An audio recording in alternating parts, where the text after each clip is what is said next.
Another week in Mets baseball has ended, which means it's time for another New York Mets weekly recap where we go over the good, the bad, and everything in between. Welcome to Mets Weekly, presented by About Sports Media. On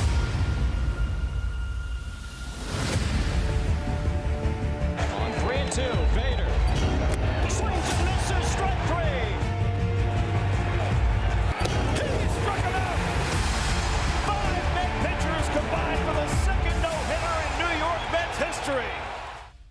Alright, so this was a pretty big week for the Mets, mostly because they were facing the Atlanta Braves for the first time in a long time, and these matchups against the Atlanta Braves are what is going to decide the division, because even though the New York Mets had a 10-game lead on Atlanta at one point and it got down to 1.5, it isn't so much because the Mets were playing bad, it's just because the Braves were playing on another world, facing a lot of subpar teams and winning just about every single day. So even though the Mets were playing well for the most part, any game they did lose, it was pretty much automatically a game that Atlanta was gaining on them. So this was a great opportunity for the New York Mets to show if they are the team to beat in the National League East, and definitely start off on the good note in the first game with Max Scherzer on the mound. And I am so glad that the New York Mets decided to have Max Scherzer pitch this first game against Atlanta instead of the last game against Miami, because there was so much hype going into this series. There was so much talk all around Major League Baseball about this series because it had been so long since these two teams had played. And Max Scherzer himself said it felt like a playoff atmosphere, and he definitely delivered, going 7 innings, 3 hits, only giving up the 1 run, 9 strikeouts on 93 pitches. This is the kind of performance that you pay Max Scherzer $42 million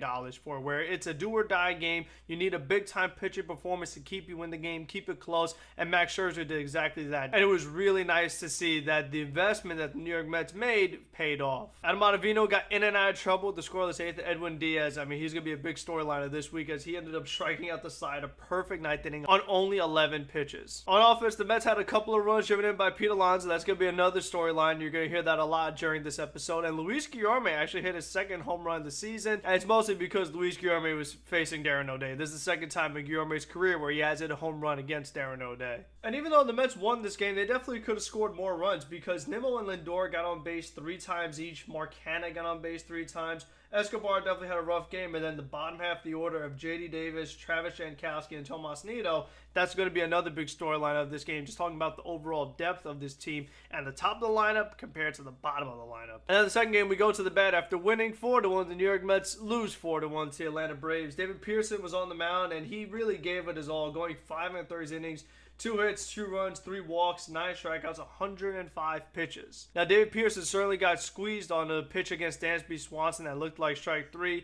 It ended up turning into a walk, which the following batter, Matt Olson, hits the big 2-run homer. But that ended up not mattering all that much, because the guy following up David Pearson, regardless, was going to be Seth Lugo. And when Lugo entered this game, this was a really rough outing, going inning and a third, giving up 3 hits, 2 runs. He gave up an absolute bomb to Adam Duvall, a hanging slider that was probably the worst slider I've ever seen Seth Lugo throw in his career. And it was just really frustrating to watch, because Colin Holderman follows him up and goes an inning and a third. Going into the season, we had pretty high expectation for Seth Lugo, had some expectation for Colin Holderman. We knew he was pitching well in the minor leagues, but to see the roles just completely shift, and you have so much more confidence in Holderman than Lugo, definitely is a bad sign for the Mets, and they've got to figure out what they're going to do with Seth Lugo, what his role is going to be. That's also going to be another topic I'm going to get to after recapping all the games. The Mets had way too many strikeouts in this game. They were going up against Spencer Strider, who is a really good strikeout pitcher. It makes it difficult to drive in the very few base runs you have when you're constantly striking out. But fortunately, the Mets were able to take the third game of the series and win the series 7-3. Chris Bassett was on the mound, and he pitched really well. 6 innings, 5 hits, a run, 2 walks, 6 strikeouts, 99 pitches. This was a big outing for Chris Bassett, because he's a guy obviously the Mets made that trade for before the season started, giving up a top 10 prospect. And to see him deliver against a really good pitcher like Charlie Morton was encouraging to see, and I think it was a big storyline of just this entire week for the Mets in general, is how well their starting pitching did. Every single pitcher in the starting rotation pitched really well. They've done great in the month of July, and guess what?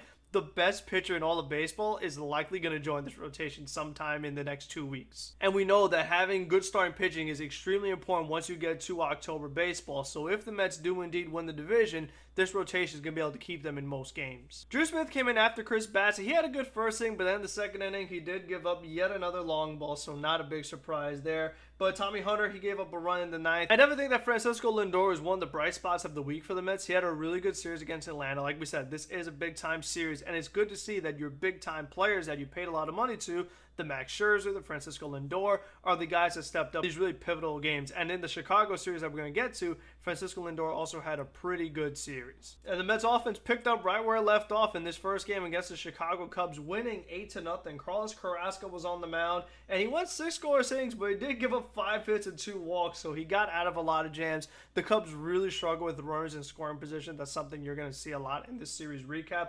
But Trevor Williams followed up, Carlos Carrasco going 3 scoreless innings. He did give up 3 hits, but it was really nice to see Trevor Williams in this role as a long relief pitcher. Now that the rotation is getting more and more healthy, this is the role we're going to see Trevor Williams in, and I think it suits him really well. This kind of example where the Mets were able to rest the rest of their bullpen, give Edwin Diaz, Ottavino, Holderman, give these guys days off. It really was nice to see, and it's going to be very important to keep these arms as fresh as possible, as healthy as possible. And just an overall great offensive game for the Mets. You feel like they probably could have got even more because Nimmo got on base 4 times, Marte a couple of hits. He was a much welcomed addition to the lineup after missing the Atlanta series with the groin tightness. Jeff Mcneal with a hit. He came back from paternity leave. Escobar a couple of hits. Dom a hit. Patrick Mazeika even drove in a couple of runs. So the Mets really had their way in this game. And then Friday's game got rained out, so they had the big doubleheader on Saturday. And the Mets won the first game in 11 innings 2-1. Pete Alonso drove in both the runs. Francisco Lindor was on base 3 times. But the reason why this game went 11 innings, the Mets offense not being able to get the job done. Once again, there were way too many strikeouts, and it's not a big surprise when the lower half of your order is Escobar, who does have a strikeout problem. You have Dom Smith with a couple of strikeouts. Jankowski strikes out twice. And even Nimmo, Guillorme, and Lindor had 2 strikeouts apiece. So this made it really tough for the Mets to capitalize on their limited scoring opportunities. In this game, the Mets got a pretty good performance by Taijuan Walker, going 6 innings, 4 hits, 1 run, 2 walks, 5 strikeouts on 95 pitches.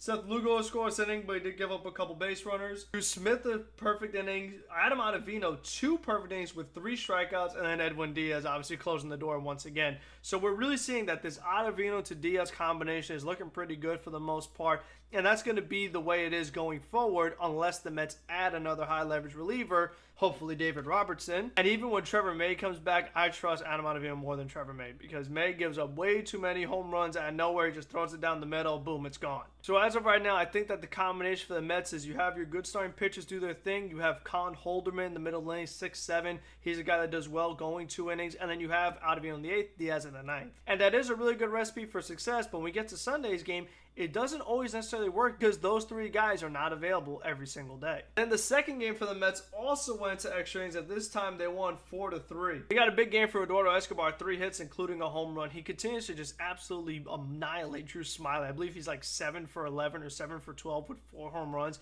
in his career against Drew Smyly. So definitely was nice to see Escobar have a big-time game. And all in all, this was another good outing for Max Scherzer, going 6 1/3 innings. He gave up 8 hits, but only 2 runs, 1 walk, 11 strikeouts, 102 pitches. So Max Scherzer, he's one of those guys that's such a good pitcher that even though he could have a ton of traffic on the bases, he is able to work his way out of it. Again, yes, the Cubs are really bad with runners in scoring position, but it feels like no matter how bad he's pitching, you feel like you still could trust Max Scherzer, and that's just how good he is. Colin Holderman followed him up an inning and 2/3 of perfect ball. Yohan Lopez, 2 innings, 2 hits, a run, couple of walks, 2 strikeouts. He made it really scary in that bottom of the 10th inning. I did not think he was going to get out of it. I was yelling at the TV. I'm like, get him out of the game.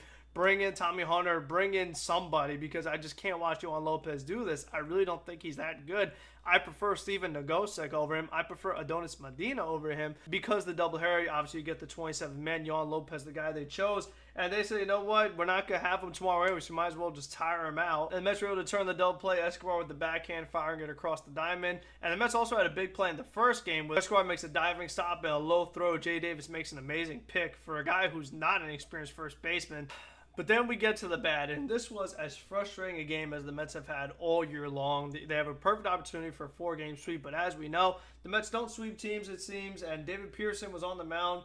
5 innings, 3 hits, 1 run that was unearned because of an error from Eduardo Escobar. So after he made some nice plays this weekend, he ends up missing a pretty routine play where he's not able to field the ground ball, loses the grip. The 3 walks from David Pearson was a big problem because even though that run was unearned, it was a walk with the bases loaded, which is one of the things you really want to avoid. When you still get 5 innings of no runs and 8 strikeouts from a guy who's not going to be in your rotation once DeGrom is back, I think that was still a good start for Peterson. Tommy Hunter followed him up with 2 scoreless innings, but then there was Drew Smith. He was only able to go 2 1/3 innings, giving up 3 hits, 2 runs. A lot of them were ground balls. A couple of them were hit hard. And again, it's like, wow, I wish we had Holderman available. I wish we had Ottavino available. But like I said, you can't have these guys every day. So other people either need to step up, or the Mets have got to make some moves to get more guys in here, because I don't trust Seth Lugo in a big spot. I don't trust Drew Smith in a big spot. The Mets have not used Joely Rodriguez all week, so why is he even on the team? If it's up to me, as of right now,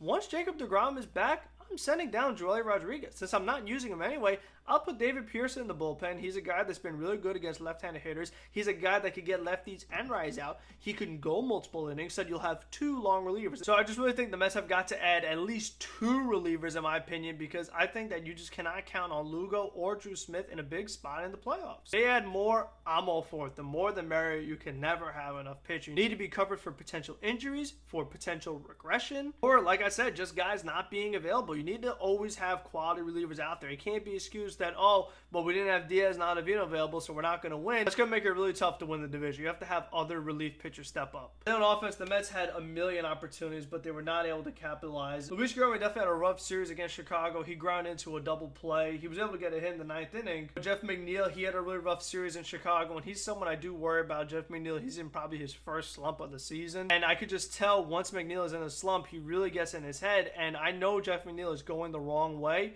when he's starting to yell during the at-bat, because we know Jeff McNeal is going to rage just about every time he gets out. But when you see McNeal yelling to himself during the at-bat just for fouling off a ball, you know that mentally he's just not there, and he's getting way too frustrated. He's pressing. He's just not the hitter that we know he's capable of being. So the All-Star break is coming at the right time. McNeal will be the starting second baseman for the National League, and I hope that, going out there having some fun, maybe we'll clear his head and get him back on track for the second half. But all in all, you can't have 12 base runners and only score 2 runs against the Chicago Cubs. It's completely unacceptable. And the offense in general, it just was very inconsistent. They got pretty lucky in the Chicago series that Chicago is so bad defensively, bad pickoff throws, not being able to do rundowns correctly. So the Mets were able to get plenty of lucky breaks. And this is an absolutely brutal ballpark to hit home runs in, because the wind was blowing in all weekend long. There were plenty of fly balls. Brandon Nimmo, Francisco Lindor, Escobar. You would see some pretty hard hit fly balls that just weren't going out. So maybe a different ballpark, maybe with different weather, things go your way, but still, I just think it's a bit concerning when you have guys like Patrick Mazeika, Dom Smith, J.D. Davis giving you absolutely nothing, and one of your backup guys is Travis Jankowski. Once the MLB draft is over and the Mets could add more salaries without one of their draft picks being affected, I think they have got to get a DH into this lineup, because Dom Smith and J.D. Davis, I think both of them are flat out unplayable. They can't get anything done. They don't provide anything offensively. Dom Smith hasn't hit a home run in a year. J.D. Davis looks absolutely lost right now. He's in the big 0-4. They give you nothing on the bases. They give you very little defensively. They give you no defensive versatility. They just aren't very productive players for this team right now. The Mets have to bring in a bat no matter who it is. I don't know if it's Trey Mancini, if it's Ian Happ, if it's Jock Peterson, or maybe somebody else that we haven't really seen rumored to them. But something has got to be done, because you just cannot count on these guys anymore. They've given Dom and JD so many opportunities. I'm surprised that both of them were even on the team to begin the season, and they still have not stepped up. And it was so telling when in the second game of the doubleheader, J.D. Davis had an at-bat, and Buck Showalter pinch hit Luis Guillorme for him. If you're pinch hitting for your DH, the designated hitter, a guy that's supposed to be there to be a good hitter, that tells you everything you need to know. I mean, that shows you just how low confidence Buck has in J.D., and I don't blame him, because that's how bad Davis has been this year. So all in all, it definitely was a very good first half of baseball for the New York Mets. You can't complain being in first place, but there definitely is plenty of work that could be done. Obviously, the bullpen, DH, and the bench. Those are the 3 things that they've got to fix. And again, it's not like the bullpen in total is bad. It's just those couple of spots where you'd like at least 1 or maybe 2 more high-leverage relievers. That would take the team to the next level if they could have a pretty consistent DH and just a more complete bench, because it was so glaring. When Jeff McNeal and Starling Marte were out, that bundle lineup was impossible to watch. I mean, Jankowski, Dom, and these guys doing absolutely nothing. That cannot happen, because if Starling Marte is starting, this team is pretty good. But if Marte gets hurt, because he's had a few injuries already this season, the Mets are absolutely lost with backup outfielders. So that's why, like, if it's up to me, Jock Peterson makes so much sense, because he's a guy that he could be your everyday DH,